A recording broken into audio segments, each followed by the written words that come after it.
পুরান ঢাকা ঢাকা মহানগরীর আদি অঞ্চলটিকে বলা হয়।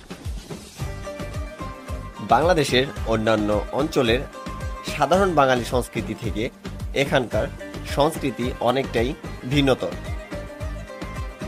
পুরান ঢাকা পূর্ব পশ্চিমে গ্যান্ডারিয়া, ফরিদাবাদ থেকে হাজারীবাগ, টানারী মোড় পর্যন্ত এবং দক্ষিণে সদরঘাট থেকে নবাবপুর পর্যন্ত বিস্তৃত।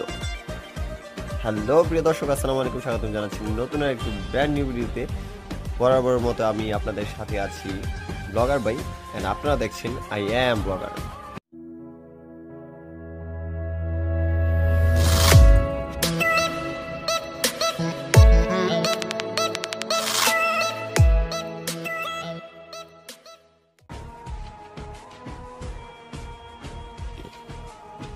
ইতিহাস পর্যবেক্ষণে জানা যায়, পুরান ঢাকা একসময় অন্তত সুপরিকল্পিত, সুন্দর ও ছিমছাম একটি শহর ছিল। কিন্তু মোগল শাসকদের পতনের পর থেকে পুরান ঢাকার ভাগ্য বিপর্যয় নেমে আসে। ব্রিটিশরা এ শহরের কিছু দেখভাল করলেও বর্তমান সময়ে প্রশাসন যন্ত্রের অবহেলায় পুরান ঢাকা ধীরে ধীরে তার শ্রী হারিয়ে ফেলছে।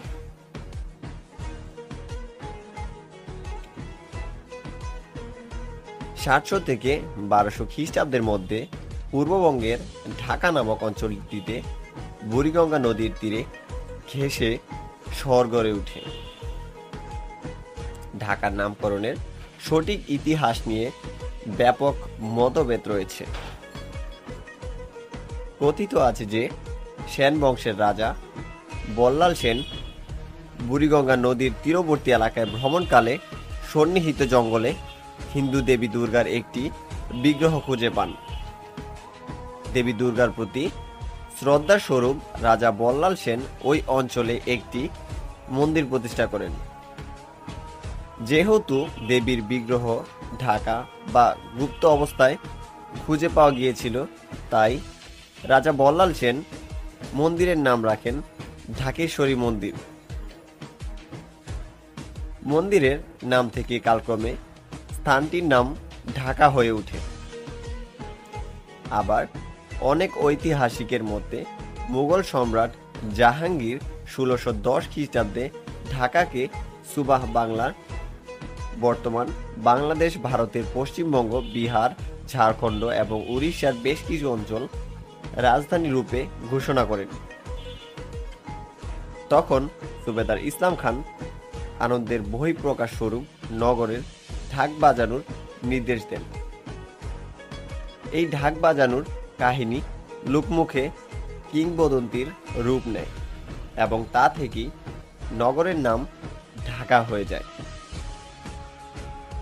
এখানে উল্লেখ্য যে মুঘল সাম্রাজ্যের অধীনে কিছু সময় ঢাকা সম্রাট জাহাঙ্গীরের প্রতি সম্মান জানিয়ে জাহাঙ্গীরনগর নামে পরিচিত ছিল। তাছাড়া ক্ষুদ্র ব্যক্তিত্বের চানমাল সর্দার ছিলেন ঐতিহ্যবাহী পুরান ঢাকার নারিন্দা, ওয়ারী, ধুলাইখাল, গেন্ডারিয়া, সূত্রাপুর, সদরঘাট, সিদ্দিক বাজার সহ আশেপাশের সকল অঞ্চলের দলপতি, যিনি পুরনো ঢাকার উন্নয়নের লক্ষ্যে তার সমগ্র পৈতৃক সম্পত্তি ভাণ্ডার বিলীন করে দেন।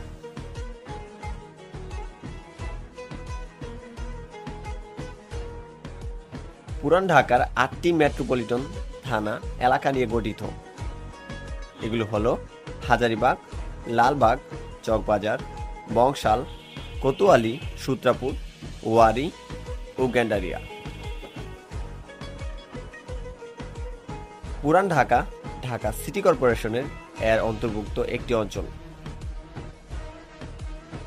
পুরান ঢাকার পশ্চিমে মোহাম্মদপুর, উত্তরে ধানমন্ডি, নিউ মার্কেট, শাহবাগ, রমনা, মতিঝিল ও সবুজবাগ, পূর্বে যাত্রাবাড়ি ও শ্যামপুর এবং দক্ষিণে কামরাঙ্গীরচর থানা ও কেরানীগঞ্জ উপজেলা অবস্থিত।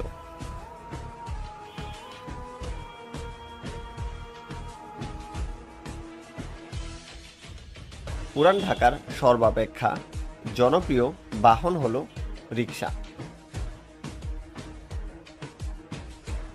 এই প্রাচীন শহরটির যাতায়াতের পথগুলো অত্যন্ত সরু হওয়াতে রিক্সা এখানকার প্রধান বাহন হয়ে দাঁড়িয়েছে। পণ্য পরিবহনের জন্য মানুষ টানা চাকা গাড়ি সহ রয়েছে প্রচুর। সীমিতভাবে ঘোড়ার গাড়ি বা টমটম এখানে চালানো হয়ে থাকে। এছাড়া যান্ত্রিক বাহনগুলোর মধ্যে বাস, টেম্পো, সিএনজি চালিত অটোরিকশা ইত্যাদি উল্লেখযোগ্য। গুরুত্বপূর্ণ বাণিজ্যিক অঞ্চল হওয়ায় মালপত্র আনা নেয়ার জন্য গভীর রাতে পুরান ঢাকার সড়কগুলো ট্রাকের দখলে চলে যায়।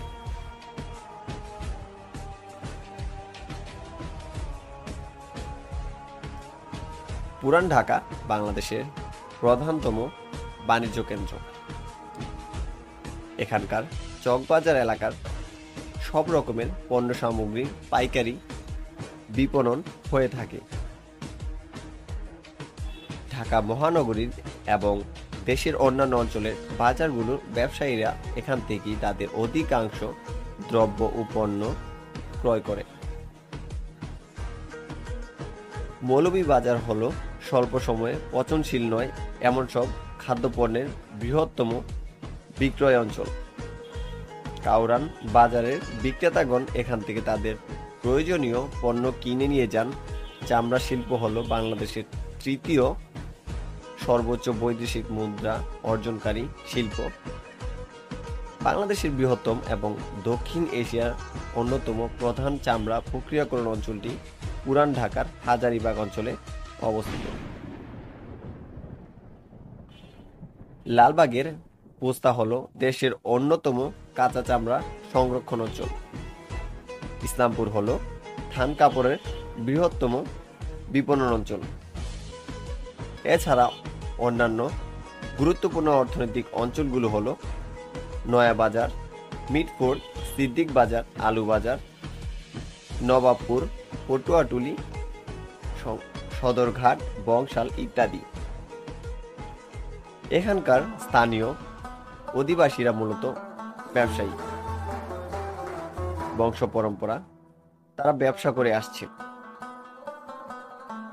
বহিরাগত অনেক লোক এখানে চাকরি করে থাকে।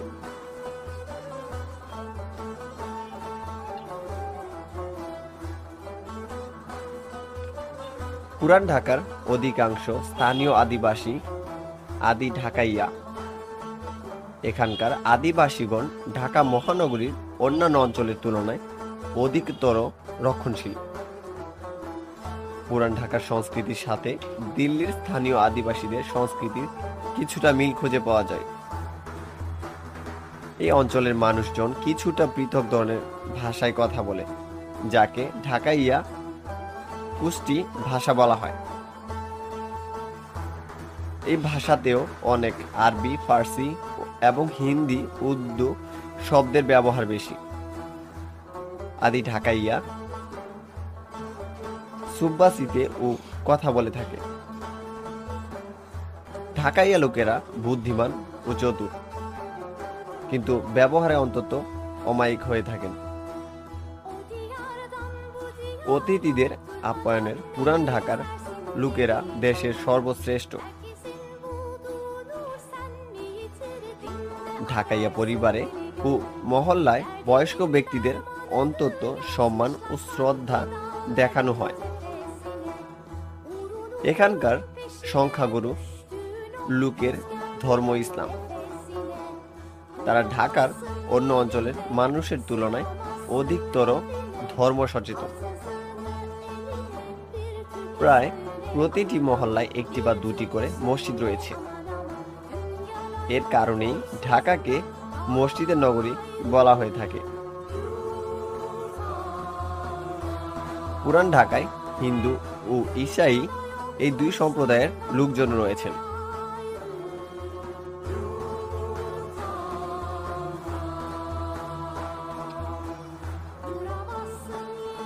ঢাকাইয়ারা ভোজন রসিক। মুঘল প্রাদেশিক রাজধানী রূপে অনেক আগে থেকেই উত্তর ভারতীয় খাবারগুলি এখানে জনপ্রিয়। এখানকার উল্লেখযোগ্য খাবারগুলো হলো টিক্কা, জালি কাবাব, খাসি কাবাব, শামি কাবাব, বটি কাবাব, নার্গিস কাবাব, শিক কাবাব, দই বড়া, মুরগির মুসল্লম, পায়া, কাচ্চি বিরিয়ানি, পাক্কি বিরিয়ানি, মোরগ পোলাও, নান রুটি, বাখরখানি, নিহারি, বুরহানি, লাবাং ইত্যাদি। এছাড়া অন্যান্য মশলাদার খাবার ঢাকাইয়াদের বিশেষ পছন্দনীয়। নান্না বিরিয়ানি, হাজির biryani, Al Razzaq restaurant, Royal restaurant, Amania hotel ইত্যাদি এখানকার সুপরিচিত খাদ্য সামগ্রী বিক্রেতা।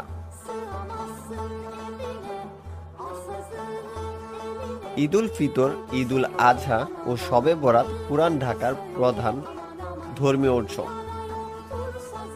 পহেলা বৈশাখ বা বৈশাখীও এখানে সাড়ম্বরে পালিত হয়। পৌষ সংক্রান্তির দিনে লোকজন ঘুড়ি উৎসবে মেতে ওঠে। প্রতি বছর 14 বা 15 জানুয়ারি এ উৎসব পালিত হয়। প্রাতিষ্ঠানিকভাবে হাজারীবাগ লেদার টেকনোলজি কলেজ মাঠে এবং স্বতঃস্ফূর্তভাবে মধ্য পুরান ঢাকার প্রায় প্রতিটি বাড়ির ছাদে ঘুড়ি উড়ানো হয়। উত্তর ভারতীয় এই ঘুড়ি উৎসবটিকে স্থানীয়রা সাকরাইন নামে অভিহিত করে। এছাড়া 10 মুহররম এখানে সাড়ম্বরে শিয়া রীতিতে আশুরা উদযাপন করা হয়। ঢাকা মহানগর সমিতি নামে একটি প্রতিষ্ঠান স্থানীয় ঢাকাইয়াদের স্বার্থ রক্ষণে বিশেষ ভূমিকা পালন করে। পুরান ঢাকার কিছু মহল্লায় পঞ্চায়েত ব্যবস্থা বিদ্যমান আছে। এসব পঞ্চায়েতের প্রধানদের সর্দার বলা হয়। বেশ কজন জীবিত ও মৃত উল্লেখযোগ্য সর্দারগণ হলেন সিদ্দিক সর্দার, আলহাজ গনি সর্দার, মাজেদ সর্দার, সুরাজ সর্দার, পিয়ারু সর্দার, আলহাজ খলিলুর রহমান সর্দার, আলম সর্দার, কাদের সর্দার, বিল্লাল সর্দার, শাহাবুদ্দিন সর্দার ও আরো অনেকে। তারা বিভিন্ন সময় পুরান ঢাকার সামাজিক বিভিন্ন ক্ষেত্রে গুরুত্বপূর্ণ অবদান রেখেছেন এবং এখনো রাখছেন।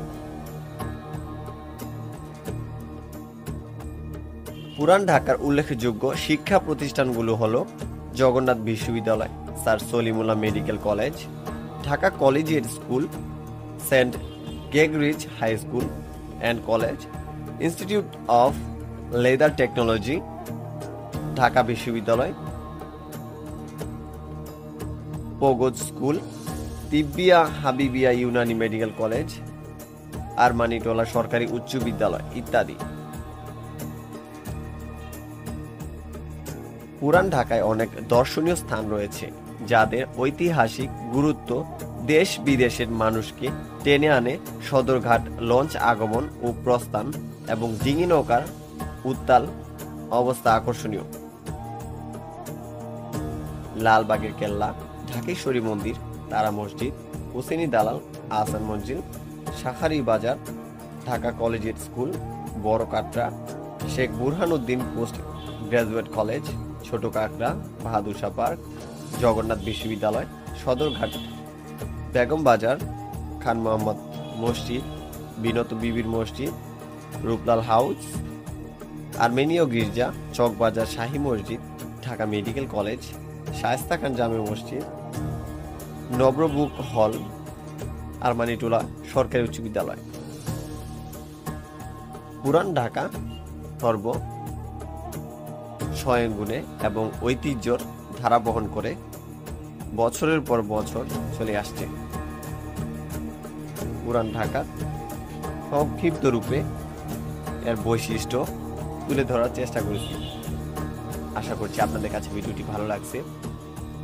যদি ভালো লেগে থাকে তাহলে অবশ্যই লাইক কমেন্ট শেয়ার করতে ভুলবেন না, আর চ্যানেলটিকে সাবস্ক্রাইব করবেন। দেখা হচ্ছে পরে কোনো ভিডিওতে নতুন একটি জায়গায়। ততক্ষণ পর্যন্ত ভালো থাকবেন, সুস্থ থাকবেন আর দেখতে থাকুন আই অ্যাম ব্লগার। টাটা।